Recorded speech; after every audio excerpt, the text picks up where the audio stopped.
بسم الله الرحمن الرحيم الحمد لله والصلاة والسلام على رسول الله صلى الله تعالى عليه وسلم خۆشەویستانم ئێمە لە خزمەت کتێبی ئەذکاری ئیمامی نەوویە کە یەکێکە لە کتێبە زۆر نایابەکان ژیان بەسەر ئەبین و گەیشتوێنتە کۆتایی بابێک کە دەستمان پێ کردووە ئەنواع جۆری ذیکرەکان لە ئەنواع بابەتە باسمان کردووە دواتر ئەچینە باسی مردن و نەخۆشی و تعلقاتی ئەو ذیکرەکانی نەخۆشی و مردن و ئەوانە باسەکەین بە تەفسیل تەنها دوو بابی بچکۆلەمان ماوە کە باسیکەین لە خزمەتتانە یەکێکیان مەسەلەی تەعویذی مناڵ و غەیری مناڵ مناڵێک گەورەیەک ئەتەوێت تۆ تەعویذێکی بۆ بکەی بۆی پارێزراو بێ ئەتەوێ عەوذ خۆی یعنی داڵدەدان کە تۆ ئەڵێ ئەعوذ بالله من الشیطان الرجیم یعنی خۆم خستووەتە داڵدەی خوا خۆم خستووەتە پەنای خوا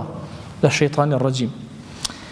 ابن عباس بۆمان ئەگێڕێتەوە ئەفەرمێ پێغەمبەری خوا صلی الله عليه وسلم بینیم تەعویذی ئەکرد بۆ حەسەن و حوسێن أي فرموتي أعيذكما بكلمات الله التامة من كل شيطان وهامة ومن كل عين لامة أفرمي أي فرمو هردوكتان پنا أقرم بخوا بچي بكلماتي طوابي خوا پناتان أقرم كلماتي كامل وتامي خوا لتشتيك من كل شيطان وهامة لهرچي شيطان هي السر زوية ئێوە پەنا ئەگرم بەخوا بە کەلیماتی خوا وهامە وشەی هامە دوو معنای هەیە یەکێکیان هەوام الأرض يعني ما يدب على الأرض ئەوەی بەسەر زەویا بڕوا پێوتری هەوام یەکێکیان ئەوەی معناکە هەر شتێک بەسەر زەویا بڕوا ژەهری هەبێ پێوتێ هەوام يعني پەناتان ئەگرم بە شەیاطین پەناتان ئەگرم بە مار و دوو پشک و ئەو معنایان ئەوە ئەگەێنێ هەوامیش هەموو جۆرەکانی تر ئەگرێتەوە طبعا هوام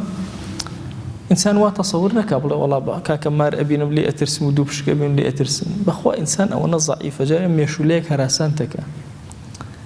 شويك خوتبهم هالصام أو خبرم بو سيرا كم شتيك لناو جوما أزريكيني أقيجيني وكو جيري دانوا شون دان أجيرة خري وميشم كاسب إخوة أما تشي بي دو سجا خير من الخبر كمهاتم تشوم يتخو إنسان جاي لتيكا شي شو مجوري ميون قلوبا كم تاجرسان روناكي بينيات دروسة كم ميرو ليك جير داني ما بيز لجورا وك إكريكان جابي كاني وهسبي أكر طب خلوا ميشي أخس مخوار أأويا أعيذكما بكلمات الله التامة من كل شيطان وهامة معناه دوام ما يدب على الأرض شو إنسان زور لاواز شتيكي زور بسيط احتمال هي زور بأساني ظالبة بسرية وكوتاي بيبي لەگەڵ ئەو هێز و قووەتەی کە خۆی گەورە بە ئینسانی داوە بەڵام ئینسان زۆر لاوازە ئەگەر تەسخیری خوا نەبێ بڕواکەن مێرولە ئینسان زۆر بۆ ئینسان دەریەکە بەس ئەوەندەیە خوا وای کردو هەرچی شتە تەسخیری کردو بوت شێرە پەڵەنگە گایەکی زۆر گەورە تەسخیرە بێ فیل ئەم ئینسان واکە لە فیل لەسەر تۆپ یاری پێەکە جا بزان ئەگەر تەسخیراتی خوا نەبێ ئینسان چییە بۆیە ئەفەرمێ ئەی فەرموو من كل شيطان وهامة ومن كل عين لامة طبعا لامة هندك بلوما ليش كان دعوته وين لك دعوته إمام النووي أفرمي لامتشيا وهي التي تصيب ما نظرت إليه بالسوء أفرمي هرشتك يعني ما نظرت إليه بالسوء عين اللامة أميان ئەو چاوە وەکو بڵێ ئیشارەت ئەکا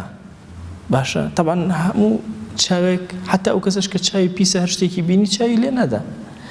لەکوێ چاوەکە حەسەدی لەگەڵا تێکەڵ بوو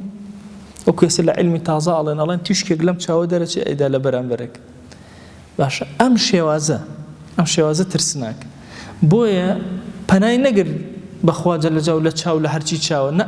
لەو چاوەی کە خوبثی هەیە سوئی هەیە بۆ بەرامبەرەکانی حەزەکە سەلبی نیعەمی خەڵکە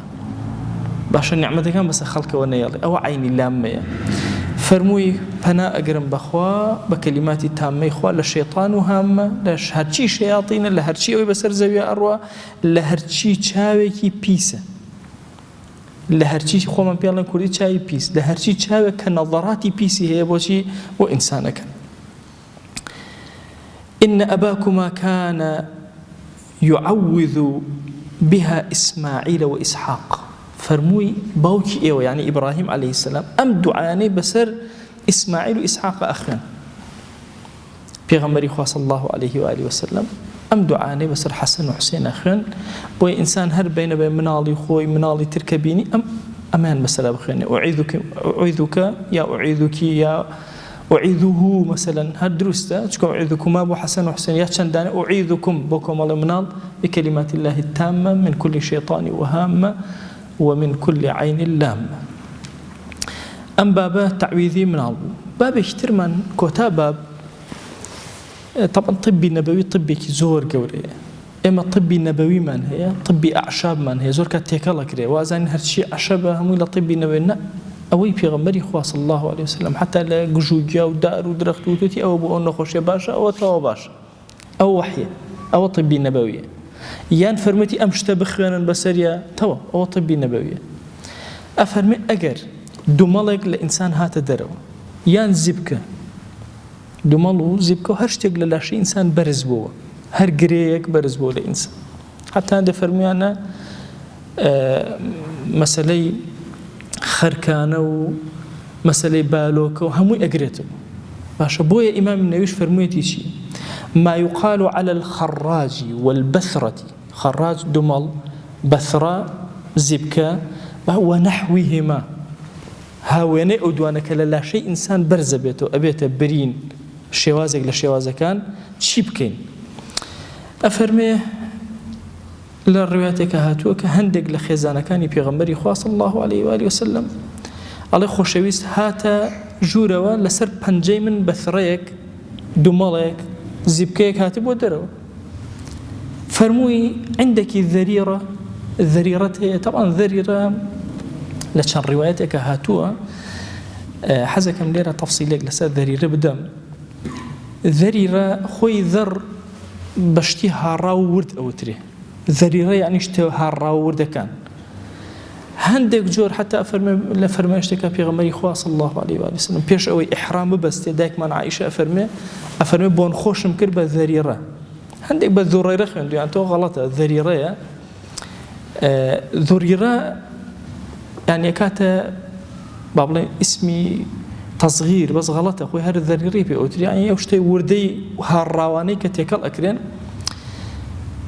عرب هەتا ئێستش لە بۆنی خۆشە ذەریرەی هەر هەیە یەتحێل و دارچینی و مێخەک و نازانم چی ئەمانە هەر هەمووی ئەهاڕن بەسەریەکە دوایی تەبەن ئەم بخوردانێکی ئێستا هەیە لە ماڵانە دائەنێن باشە ئەیکەنە ناو ئەو بخوردەوە ئاگرەگرێ بۆنێکی خۆش بڵاوە بێتەوە بەسەر هەموو خەڵەکە ئەڕوات و ئەمە پێوتێکی ئەتە ناو کوشتەکەی هەندێکی ئەگرن ئەوەی کە بزان بۆنی نێ جوان با بڵێن ئەی بێژن ئەم پێوتێ ذەریرە بۆ بۆنی خۆش ذەریرەیەکی ترمان هەبووە ئەو حەسیرەی کە پێغەمبەری خوا صلی الله علیه و آله وسلم لەسەری ئەخەوت هەندێک جار لێ ئەکردەوە ئەی سووتان بۆ برین تۆی ئەو قەسەبانەی ئەو قامیشانەی کە حەسیرەکەی پێ دروست ئەکرا پێ ئەوتە ذەریر تۆوەکەی ئێستا ئەگەر دیقەت بدەن قامیش وردە وردە شتێک دەرەکە ئەو شتە پێوتە ذەریر ئیتر ئەنواع و ئەشکاڵی هەیە یعنی ئێستا لە گۆگڵەوانە ذەریرە لێ بدەن ئەنواع و ئەشکال ڕەسمتان بۆ یعنی لەسەر ئەوە ذەریرە چییە هەمووی ئەوەیە ئەو قەسەبەیە ئەو با بڵێن قامیشانەیە ئەنواع جۆری تۆیان هەیە تۆوەکانی پێیانەوترێ ذەریرە بۆیش پێوتێ ذەریرە چونکە ئەهاڕێ و ئەکرێتە شتی ترەوە عەرەب بۆ دەوا زۆر بەکاری هێناوە و چۆن ئێستا بەهارات بەکارهێنی عەرەب بۆ ناو خواردن و ئەوانش بۆ ناو بەهارات هەر بەکاری هێناوە پێغەمبەری خوا صلی الله علیه و آله وسلم فەرمووی عندەکی ذەریرە ئەلەو مادەیەت هەیە ذەریرەت هەیە وتی بەڵێ پێغەمبەری خوا صلی الله علیه وسلم ذەریرەکەی هێنا ئەو وردەشتەی هێنا کردێ سەری ئەم دوعای خوێن فەرمووی بڵێ اللهم مصغر الكبير ومكبر الصغير صغير ما بي ئەی ئەو پەروەردگارەی کە گەورە بچووک ئەەکەیتەوە بچووک گەورە ئەەکەی ئەمەی کە بمرە بچووکی کەرەوە لە ڕوایەتێکە ئەفەرمێ اللهم یا مطفئ الكبير ئەو کەسەی کە گەورە ئەکوژێنیتەوە باشە ئەڵێ یەکسەر ئەم خێزانەی پێغەمبەری خوا صلی الله علیه وسلم فەرمێ فطفئت ئەمەم خوێن بەسەریا کوژاوە و ئەم بەڵایە نەما بەسەرمەوە با بڵێن ئەم دوومەڵە نەما بەسەر دەستمەوە ئەم زیبکەیە نەما ئەم دوعایی کە پێغەمبەری خوا صلی الله عليه و آله وسلم ئەی فەرمێ طبعا دوعایەکی زۆر گەورەی و